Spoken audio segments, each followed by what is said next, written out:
ಇಂಗ್ಲೆಯ ಓಂ ಸಾಯಿ ಸಹಕಾರಿಯ ವತಿಯಿಂದ ಸೇನೆಗೆ ಆಯ್ಕೆಯಾದ ಮತ್ತು ಸಾಧನೆ ಮಾಡಿದ ಯುವಕರ ಸನ್ಮಾನ. ಚಿಕ್ಕೋಡಿ ತಾಲೂಕಿನ ಇಂಗ್ಲಿ ಗ್ರಾಮದ ಓಂ ಸಾಯಿ ಸಹಕಾರಿ ಸಂಘವು ಭಾರತೀಯ ಸೇನೆಗೆ ಆಯ್ಕೆಗೊಂಡ ಗ್ರಾಮದ 7 ಯುವಕರು, ತರಬೇತಿ ಪೂರ್ಣಗೊಳಿಸಿದ 2 ಯುವಕರು ಮತ್ತು ಶೈಕ್ಷಣಿಕ ಕ್ಷೇತ್ರದಲ್ಲಿ ಚಿನ್ನದ ಪದಕ ಗೆದ್ದ ವಿದ್ಯಾರ್ಥಿಯನ್ನು ಸನ್ಮಾನಿಸಲಾಯಿತು.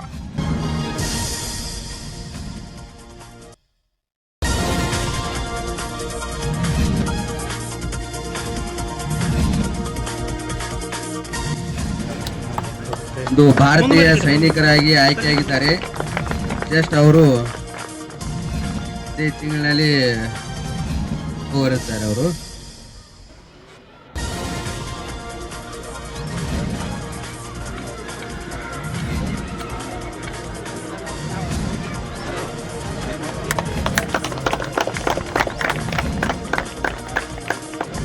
ಗಣೇಶ್ ಮಾಳಿ,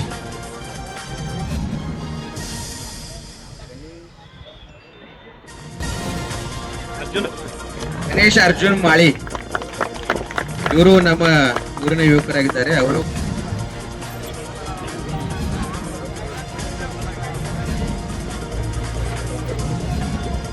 ಇವರಿಗೂ ಕೂಡ ನಮ್ಮ ಸಂಘದ ಪರವಾಗಿ ಹಾಗೂ ಊರಿನ ಎಲ್ಲ ಸಮಸ್ತ ನಾಗರ ಪರವಾಗಿ ಹಾರ್ದಿಕ ಅಭಿನಂದನೆಗಳು. ಗ್ರಾಮ ಪಂಚಾಯಿತಿ PDO ಸಾಹೇಬರಿಂದ ಸತ್ಕಾರ ಸಮಾರಂಭ ನಡೆಯಲಿದೆ.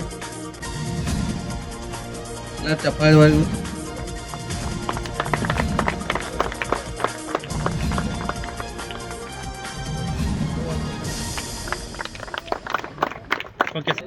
ಆಯ್ಕೆಯಾಗಿದ್ದಾರೆ. ಅವ್ರಿಗೂ ಕೂಡ ನಮ್ಮ ಸಂಘದ ಪರವಾಗಿ ಹಾರ್ದಿಕ ಅಭಿನಂದನೆಗಳು.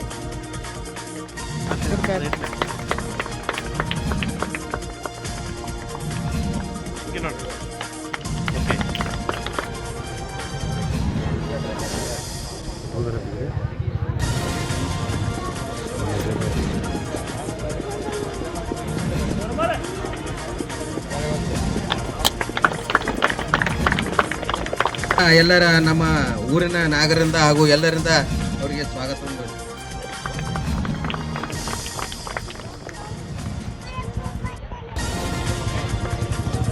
ಬಂದಿದ್ದಾರೆ. ಅವರು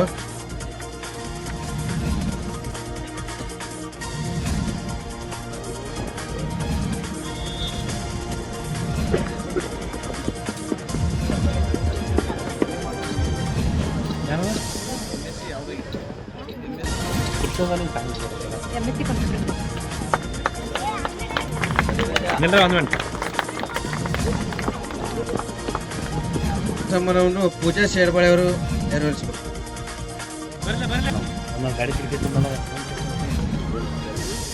ಇವರು MSc ಕಂಪ್ಯೂಟರ್ ಸೈನ್ಸ್ ಅಲ್ಲಿ ಗೋಲ್ಡ್ ಮೆಡಲ್ ಅನ್ನು ತೆಗೆದುಕೊಂಡಿದ್ದಾರೆ. ಅವರು ನಮ್ಮ ಊರಿಗೆ ಈ ಸನ್ಮಾನ ಕಾರ್ಯಕ್ರಮದಲ್ಲಿ ಹಬಪ ಸುಭಾಷ್ ಶೇವಾಳಿ, ಮಾಜಿ ಸೈನಿಕ ಬಾಬುರಾವ್ ಶಿಂದೆ, ಇಂಗ್ಲಿ ಗ್ರಾಮ ಪಂಚಾಯತ್ ಅಭಿವೃದ್ಧಿ ಅಧಿಕಾರಿ ಸಂತೋಷ್ ಕಟ್ಟಿಮನಿ, ಮುಖಂಡರಾದ ಚಂದ್ರಕಾಂತ್ ಲಂಗೋಟೆ, ಅಣ್ಣಾ ಸಾಹೇಬ್ ಸರಡೆ ಮತ್ತು ಸಂಸ್ಥೆಯ ಸಂಸ್ಥಾಪಕ ಅಪ್ಪ ಸಾಹೇಬ್ ಶೇಡ್ಬಾಳೆ ಸೇರಿದಂತೆ ಅನೇಕ ಗಣ್ಯರು ಮುಖ್ಯ ಅತಿಥಿಗಳಾಗಿ ಭಾಗವಹಿಸಿದರು. ಇದೇ ವೇಳೆ ಭಾರತೀಯ ಸೇನೆಗೆ ಸೇರ್ಪಡೆಗೊಂಡ ಗ್ರಾಮದ 7 ಯುವಕರಾದ ಗೌರವ್ ಜತ್ರಾಟೆ, ಶುಭಂ ಉನ್ಹಾಳೆ, ಓಂಕಾರ್ ಕೊರ್ವೆ, ಪ್ರಜ್ವಲ್ ಹರ್ದಾರೆ, ಗಣೇಶ್ ಮಾಳಿ, ಸಂತೋಷ್ ಅವರಾಡೆ ಮತ್ತು ಸಚಿನ್ ಡೊನ್ವಾಡೆ ಅವರನ್ನು ಸನ್ಮಾನಿಸಲಾಯಿತು. ಜೊತೆಗೆ ಭಾರತೀಯ ಸೇನೆಯಲ್ಲಿ 6 ತಿಂಗಳ ತರಬೇತಿಯನ್ನು ಪೂರ್ಣಗೊಳಿಸಿದ ಅಮರ್ ಹರ್ದಾರೆ ಮತ್ತು ರಾಹುಲ್ ಪವಾರ್ ಅವರನ್ನು ಸಹ ಸನ್ಮಾನಿಸಲಾಯಿತು. ಅದರಂತೆ ಶಿಕ್ಷಣ ಕ್ಷೇತ್ರದಲ್ಲಿ ಗ್ರಾಮದ ಕೀರ್ತಿ ಹೆಚ್ಚಿಸಿದ ಶ್ರೇಣಿಕಾ ಸಂಜಯ್ ಪವಾರ್ ಅವರನ್ನು ರಾಣಿ ಚೆನ್ನಮ್ಮ ವಿಶ್ವವಿದ್ಯಾಲಯದಿಂದ MScಯಲ್ಲಿ ಚಿನ್ನದ ಪದಕ ಗೆದ್ದಿದ್ದಕ್ಕಾಗಿ ಸನ್ಮಾನಿಸಲಾಯಿತು.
ಹಾಬಪ್ಪ ಸುಭಾಷ್ ಶೇವಾಳೆ ತಮ್ಮ ಅಭಿಪ್ರಾಯ ಹಂಚಿಕೊಂಡರು.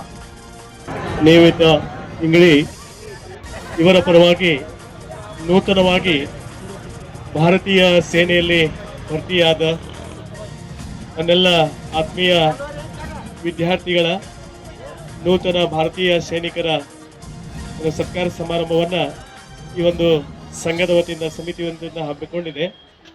ಇದು ಒಂದು ಬಹಳ ಖುಷಿ ತರುವಂಥ ಸಂಗತಿ. ಅಂದರೆ ಯಾವತ್ತು ಸಾಧನೆ ಮಾಡುವಂಥ ವಿದ್ಯಾರ್ಥಿಗಳನ್ನು ಸಹಕಾರ ಮಾಡೋದು ಭಾರತೀಯ ಸಂಸ್ಕೃತಿ. ಇವತ್ತು ಭಾರತ ದೇಶ ಜಗತ್ತಿನಲ್ಲಿ ಅತ್ಯಂತ ಶ್ರೇಷ್ಠವಾದಂಥ ದೇಶ. ಆ ದೇಶದ ಒಂದು ಸೇವೆಯನ್ನು ಮಾಡಲಿಕ್ಕೆ ಇವತ್ತು ನಮ್ಮ ಇಂಗ್ಳಿ ಗ್ರಾಮದ ಯುವಕರು, ನನ್ನ ಮಾಜಿ ವಿದ್ಯಾರ್ಥಿಗಳು ಸೇನೆಯಲ್ಲಿ ಭರ್ತಿಯಾಗಿದ್ದಾರೆ. ಇದು ಬಹಳ ವಿಶೇಷ ಸಂಗತಿ.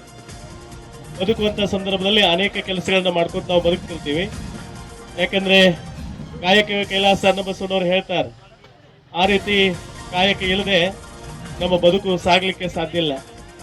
ಒಕ್ಕಲ್ತನ ಮಾಡಿ ನಾವು ಬದುಕ್ತೀವಿ, ನೌಕರಿ ಮಾಡಿ ಬದುಕ್ತೀವಿ, ವ್ಯಾಪಾರ ಮಾಡಿ ಬದುಕ್ತೀವಿ, ಉದ್ಯೋಗ ಮಾಡಿ ಬದುಕ್ತೀವಿ. ಆದರೆ ಇವತ್ತು ಏನೋ ವಿದ್ಯಾರ್ಥಿಗಳು, ನಮ್ಮ ಇಂಗ್ಳಿ ಗ್ರಾಮದ ಯುವಕರು ಏನೋ ಒಂದು ನೌಕರಿಯನ್ನು ತಮ್ಮದಾಗಿಸ್ಕೊಂಡಿರಲ್ಲ, ಅದು ಬಹಳ ದೊಡ್ಡ ಒಂದು ಏನಪ್ಪ ಅಂತಂದರೆ ಸೇವೆ. ಅದಕ್ಕೆ ನೌಕರಿ ಅನ್ನಂಗಿಲ್ಲ, ಅದು ಸೇವೆ ಅಂತೇಳಿ ಕರೀತಾರೆ. ಅದಕ್ಕೆ ಸೇವೆ ಅಂತೇಳಿ ಕರೀತಾರೆ. ಅಂಥ ಒಂದು ಭಾರತ ದೇಶದ ಒಂದು ಭೂತಾಯಿಯ ಸೇವೆಯನ್ನು ಮಾಡಲಿಕ್ಕೆ ಇವತ್ತು ಅವರು ಸನ್ನದ್ಧರಾಗಿದ್ದಾರೆ ಅಂತಂದರೆ ಅದು ನಮ್ಮೆಲ್ಲರ ಸೌಭಾಗ್ಯ ಅಂತೇಳಿ ನಾವು ಭಾವಿಸ್ಬೇಕು. ಯಾಕಂದರೆ ಎಲ್ಲೆಲ್ಲ ಏನೈತೆ ಅಂತಂದ್ರೆ ಭಾರತೀಯ ಸೈನಿಕರ ವಿಶೇಷ ಗೌರವವಿದೆ, ಮತ್ತೊಂದು ಹೆಮ್ಮೆ ಇದೆ. ಇವತ್ತು ನೋಡ್ರಿ, ಟ್ರೈನಿಂಗ್ ಮುಗಿಸ್ಕೊಂಡು ಬಂದಿದ್ದಾರೆ, ಅವ್ರಿಗೆ ಎಷ್ಟು ಸತ್ಕಾರ ಸಮಾರಂಭಗಳು ನಡೀತಾ ಇದ್ದಾವೆ. ಮತ್ತು ನಾವು ಇವತ್ತು ಏನೆಲ್ಲ ನೌಕರಿ ಮಾಡಿದ್ರು ಸಹಿತ ನಮ್ಮನ್ನು ಮಾತಾಡ್ಸೋಂಗಿಲ್ಲ ಸಹಿತ. ಯಾಕಂತಂದ್ರೆ ಇರ್ಬೇಕಾದ್ರೆ ಊರಾಗಿರ್ತಾರೆ ಅವ್ರ ತಂದೆ ತಾಯಿಯ ಹೆಂಡತಿ ಮಕ್ಕಳ ಸಂಗಾಟ ಇರ್ತಾರೆ. ಅವರು ಹೊಲ ಮನೆ ನೋಡ್ಕೊಂತ ಊರಾಗಿರ್ತಾರೆ ಅವ್ರು. ಯಾಕಂದ್ರೆ ತಂದೆ ತಾಯಿಗಳನ್ನ ಅಗಲಂಗಿಲ್ಲ, ಹೆಂಡತಿ ಮಕ್ಕಳನ್ನ ಅಗಲಂಗಿಲ್ಲ, ಬಂಧುಗಳನ್ನ ಅಗಲಂಗಿಲ್ಲ. ಇವತ್ತು ನೋಡಿ, ಸಾವಿರ ಕಿಲೋಮೀಟರ್ ಗಟ್ಟಲೆ ಹೋಗಿ ಆ ಭಾರತ ದೇಶದ ಸೇವೆ ಮಾಡುವಂತ ಒಂದು ಕಾಯಕ ಅದಲ್ಲ, ಅದು ಬಹಳ ಶ್ರೇಷ್ಠವಾದ ಕಾಯಕ ಇದೆ. ಅವಾಗ ಎಲ್ಲರೂ ಅಂತಿದ್ರು, ಯಾಕೆ ನೀ ದುಃಖ ಪಡಕತ್ತಿ, ನಿನ್ನ ಬಗ್ಗೆ ನಿನ್ನ ಮಗ ತಿರ್ಕೊಂಡಿದಾನಂತೇಳಿ ಇಡೀ ಜಿಲ್ಲಾನ ಕೂಡೈತಿ, ಮತ್ತ ಹಂಗೆ ಕಳಾಕತ್ತಿ ಅಂತೇಳಿ ತಿಳ್ಕೊಂಡ ತಾಯಿನ ಕೇಳಿದಾಗ ತಾಯಿ ಅಂತಾಳ, ನನ್ನ ಮಗ ಸತ್ತಿದಾನ ಅಂತೇಳಿ ನಾಳಕತ್ತಿಲ್ಲ, ನನ್ನ ಮಗ ಒಬ್ಬ ಮಗನನ್ನ ಭಾರತ ದೇಶ ಸಲುವಾಗಿ ಅರ್ಪಣೆ ಮಾಡಿದ್ನಿ, ಇನ್ನೊಬ್ಬ ಮಗ ಇರ್ತಿತ್ತಂದ್ರ ಅವನು ಕೂಡ ನಾನು ಭಾರತ ಸೇನೆಯಲ್ಲಿ ಭರ್ತಿ ಮಾಡಿಸ್ತಿದ್ನಿ, ಅದ್ರ ಸಲುವಾಗಿ ನನಗೆ ದುಃಖ ಆಗಕತ್ತೈತಿ ಅಂತ ತಿಳ್ಕೊಂಡ ಆ ತಾಯಿ ದುಃಖ ಪಡಿಸ್ತಾಳ, ವ್ಯಕ್ತಪಡಿಸ್ತಾಳ. ಅದ್ರ ಸಲುವಾಗಿ ಯಾವತ್ತು ನಮ್ದು ಹೆಮ್ಮೆ, ಇವತ್ತು ಮಾನವ ಜನ್ಮ ದೊಡ್ಡದು, ಹಾನಿ ಮಾಡಿಕೊಳ್ಳಬೇಡಿರಿ ಹುಚ್ಚಪ್ಪಗಳಿರ ಅನ್ನುವಂತ ಒಂದು ನಿಟ್ಟಿನೊಳಗೆ ಇವತ್ತು ನಾವು ನಮ್ಮ ಜನ್ಮ ಸಾರ್ಥಕ. ಇವತ್ತು ಭಾರತ ದೇಶದ ಒಂದು ಸೇನೆಯಲ್ಲಿ ನನ್ನ ಮಗ ಭರ್ತಿಯಾಗಿದ್ದಾನ, ನಮ್ಮ ತಾಯಿಯ ಸೇವೆಯನ್ನ ಮಾಡ್ಲಿಕ್ಕೆ ಅಣಿಯಾಗಿದ್ದಾನ ಅಂದಾಗ ನಾವೆಲ್ಲರೂ ಖುಷಿ ಪಡಬೇಕು. ನಾವು ಮನೆಯವರು ಖುಷಿ ಪಡಬೇಕು, ಗಲ್ಲಿಯವರು ಖುಷಿ ಪಡಬೇಕು, ಊರನವರು ಖುಷಿ. ನಮ್ಮ ಮಾಜಿ ವಿದ್ಯಾರ್ಥಿ ಶುಭಮ ಚೌಗ್ಲೆ ಏನು ಕಮಾಂಡೋ ಆಗಿ ಅವ್ರು ಏನಪ್ಪ ಅಂತಂದ್ರೆ ಇವತ್ತು ತರಬೇತಿಯನ್ನು ಪಡೆದು ಬಂದಿದ್ದಾರೆ. ನಾನು ಇಲ್ಲಿ ಇವತ್ತು ಭಾರತ ಸೇನೆಯಲ್ಲಿ ಇವತ್ತು ಅವರ ಭರ್ತಿಯಾಗಿದ್ದಲ್ಲ, ಅವ್ರಿಗೊಂದು ಕಿವಿ ಮಾತು, ತರಬೇತಿ ಅನ್ನೋದು ಏನಿರ್ತಿದ್ದಲ್ಲ ಬಹಳ ಕಷ್ಟ ಇರ್ತದ. ಅಲ್ಲಿ ಏನಿರ್ತದಪ್ಪ ಅಂತಂದ್ರೆ ಒಂದು 6-7 ತಿಂಗಳು ಏನಿರ್ತದಲ್ಲ, ಅವ್ರಿಗೆ ಬ್ಯಾಡಪ್ಪ ನೌಕರಿ ಇದು ಬಹಳ ಕಠಿಣ ಐತಿ ಅಂತೇಳಿ ಅನಿಸುವಂತ ಒಂದು ಏನಪ್ಪ ಅಂತಂದ್ರೆ ವಾತಾವರಣ ನಿರ್ಮಾಣ ಮಾಡ್ತಾರೆ.